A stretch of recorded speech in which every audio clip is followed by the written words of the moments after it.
So I am from a city called Flint, Michigan.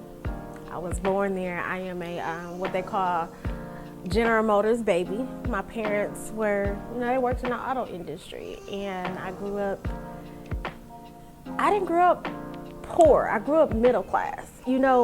Everybody thinks that sometimes when you have a success story that it was, I had the struggle that my parents put me through. I had some things that happened with my parents, but God didn't say that parents are always blood either. He said that there are people that have been assigned to pour into you, and they don't have to necessarily be connected to you by blood, but they're connected to you because God sent them. So for me, growing up was like good. I was, and still am, I was spoiled. I am the oldest of everybody. I have the only great-grandchildren alive and the only great-great-grandchild alive because my father, when he had me, he didn't have any other siblings that wanted kids. And so for a long time, I was just the only child. So the only child, the only niece, the only grandchild of my mother and my father. My sister is 5 years younger than me, and then they go down from there. So I kind of got what I want. It was a blessing and a curse. Now I know, I know you're judging right now. I feel like you're judging. But it was a blessing and a curse because I was blessed to have things, but it was a curse because to obtain those things that I was used to or accustomed to that I wanted, I made choices that got me into situations. Some things were not so good. Just because you have a mom and a dad doesn't necessarily mean that those are the people that are going to be your mom and your dad along this journey. My dad kind of was like, this what you want to do? Go ahead. It's like, you're not going to live that life. You're not going to come home to a beautiful home and home cooked meals. No, when I chose me and chose to do what Shell wanted to do, you was in them projects because that's all you could afford. And my daddy was like, okay, it's times he would come to my house and he would get my kids and he be done fed them. He's like, yeah, I fed your kids. And then when he going out the door after he know I ain't got no food, I'm sitting here trying to get to work, he'll slide me $5 and be like, go on up there and get you something to eat. Because he knew I was struggling, but he refused to help me. I feel like I got the short straw of all of my siblings because I was the tester. Like, you want to test me? Okay, no, don't do that. But it made me have some work ethic. It made me a better woman, a better human. Growing up, it wasn't tough, but it was. Like in the auto industry, we had strikes. And when we did have strikes, times were hard because those strikes could last for weeks, months, until they decided to give up to I don't even know how to even say, until they decided they could agree on the bargaining table. When we did that, some Christmases was hard, where mom would have to go and work at the school and they just had to pick up jobs because, when things were good, they were good. But when things are bad, things are really bad. Just because you on strike pay, if anybody knows, is nothing like the pay that you receive. And then people back then didn't understand the conditions. I hear when I tell people I'm from Flint, they always be like, oh, the water. I'd be like, the water always been bad. The water was bad when my parents were children. So instead of focusing on what the outcome is, now let's look at why is it bad. It's bad because our parents and our grandparents worked in those auto industries and they didn't have the FDA regulations, and they used to dump the paint from the cars and the oil from the machines down the riverbanks of a plant called Buick City. And that over time is the root cause of the Flint River.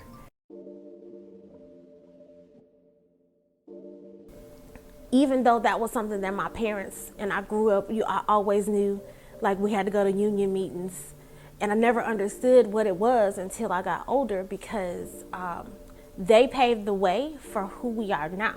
The regulations and the rules that we have to protect us now in the workplace was founded by my parents. God rest his soul, my father's gone. And my mother, she's struggling. She's suffering from cancer. And who's to say it won't be led back to, or it couldn't be. My mother's 63. Imagine what it was 40 years ago. You know, we take for granted some of the things that have formed us and shaped us to be who we are. I remember getting used to hot dog and pork and beans, and I used to think it was the most disgusting thing ever. I still think it's the most disgusting thing ever. I would sit there and pick all the hot dogs out, because that's all we had. It wasn't no, sometimes the meals you just didn't make it. You got 2 parents and 3 hungry kids. So as a single mom, I had 2 kids back to back. My oldest are 14 months apart. So it was buying 2 of the same thing, 2 cases of diapers in 2 different sizes. It was hard. And so Flint had started getting really, really, really bad. So my kids were young. Treasure would never know anything about what Flint was because she didn't grow up there. I moved them to Detroit. I moved them to Detroit when they were like 3 or 4, I'm not sure. But we migrated from Flint to Detroit. So they grew up in Detroit with their father's family and my family, and I worked. But their father was, I don't want to bring him to a bad light. He was a good man at one time. But the streets, it was either he had to choose his family or choose the streets, and the streets were worth more, I guess. And so that was a challenge for me, from going from living what I would say is a good lifestyle. A good lifestyle. Everybody in Detroit to say, they know what buffs are. When we say buffs, that's a Detroit thing. When you say it's a what up though, that's a Detroit thing. You gotta know when you say step in the name of love that they coming out with the gators on and the suits and the brims, and you want the baddest and flyest fur, because you go into things like this. Like this was the Detroit style.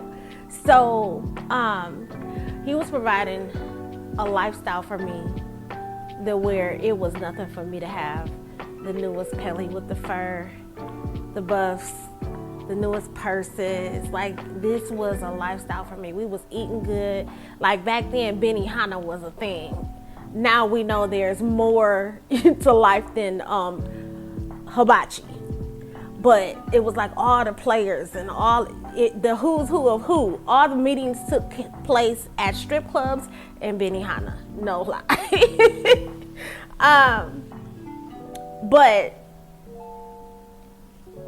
then he fell in love with the streets. I think he always loved the streets. He'll tell you to this day that he's like, you were my only real love. And I'd be like, boy, if you don't, stop talking to me. After, I think my daughter is 24 years old and my youngest just turned 20. And I think about a month ago, I received a phone call from him, and he was very apologetic. He was, you were a good woman and you sacrificed everything for them kids. And the kids had told them that, mom's trying to start this business. They talk. I don't have anything to say. They old enough with cell phones and they own houses. But he said to me, he said, I just want to thank you for raising my kids. I know at that time, it was hard for you. I know that you made sacrifices, and I know I did things to you that you didn't deserve and put you in a position that you had to do this alone. The lowest part of my life is when I realized that I have given my life to everyone but myself. I had raised my children. I made so many sacrifices, from thrifting to, learning how to sell stuff out of my house, have garage sales, and I had to help raise my sisters. I only have one sister, but I had to help raise my sister, and I wanted her to always be like this great, wonderful version of me. And she is the rebellious side, but she's such a kind and loving soul. And I've always wanted to protect everyone. I'm a giver, I'm a fixer, I'll say this. And someone brought this to my attention recently about me being a bit fixer, but we'll talk about that later. And that's what he'll say. But we'll talk about that later. That's because I have already fixed the situation in my mind, and I haven't communicated it. So when a problem presented itself, I was already fixing it. And the person is like, if you tell me what you're thinking, then you don't have to do this alone. I had lost my place and my position designed by the Lord. I had a relationship with Christ. I was a leader in church.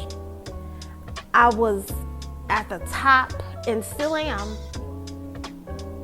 of my class.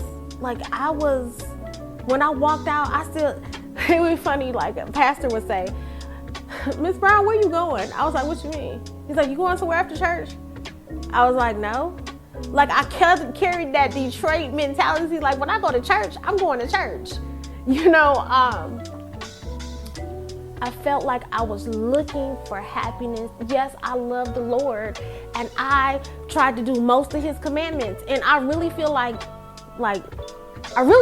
God has a cussing angel that covers his mouth when it comes to me.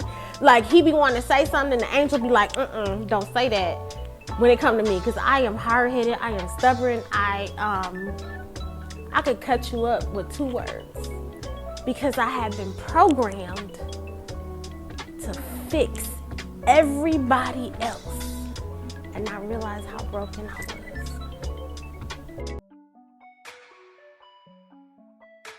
So after all that I've been through, I decided to fall in love with God. I had been married to everyone else but him. The Bible teaches us that he is coming back for his bride. And that means that you have to be in communion with him. And I didn't have that. And my house was in turmoil. My life was in turmoil. And it was if one more thing happened, and that one more thing happened when my mother was diagnosed with stage 4 cancer. I called her from work. I never forget the day. I had to call 911. She kept saying, I can't breathe, and she passed out.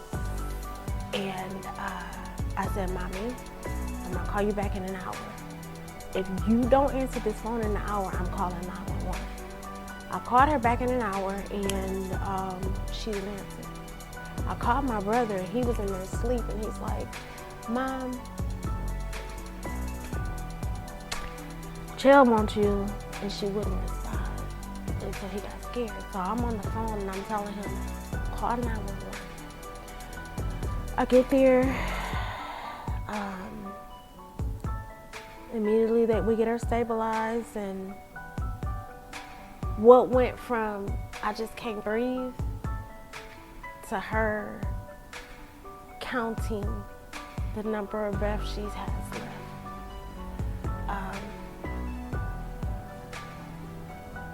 It was at that point that God said I had to stop now.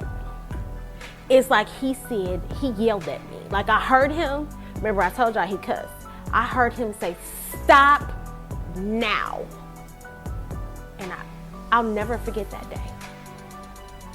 I went and I spent a month in Alabama getting my mother, to a place where I felt like my father left us suddenly, and I felt like I was losing my mom. I was like, God, my house, I can't deal with the house right now. Everybody over there grown. I can't deal with the job right now. They're gonna have to find somebody else. I'm the only girl, and so my brothers wouldn't have known what to do. And all I know is I had to show her the same amount of love and concern and put her as an urgent matter. Like, I know you got everything else going on, but I'm about to die type emergency. And in that time, I stayed in my mother's house. God broke me. He downloaded into me, and he communed with me every single day. God showed me. In that time, he showed me the person that I had become, being chasers of pleasing people, than to be the person that is pleasing him. When I look back over my life, I feel that nothing has been an accident. I feel like it wasn't a mistake. I feel that God had to put me in a broken position in order to help someone else. For someone to see, dang, she not perfect. For me to understand my ministry that I have been running from for so long. I had to stop and be ministered to. And so if I was to tell another younger version of me, I would have her to take her time. I would tell her to love on her. And don't count every loss as a loss. Count every loss as a win. Because either you're going to stay in this situation or you're going to move out the situation. I've now gotten to a place in my life where I have joy. I have joy and peace and discernment. Because now I can see them coming. It's like, oh, okay, Satan, I'm going to go ahead and rebuke you now. And every time you rise up against me, let me go on and rebuke you. And while I'm rebuking you, I'm rebuking me at the same time. Because it says that I cannot cast a stone to anyone without looking at me and asking the Lord to help me with my own faults and my own sins. There's no sin that's greater than the other. Like, it is all sin. S-I-N. Yeah. He is sin, she is sin, she is sin, he is sin. You know what I'm saying. I don't have to understand that, okay? But we all fall short of the glory of the Lord. We all make mistakes. We all have a story to tell. Your story ain't my story. My story ain't your story. But we got a story.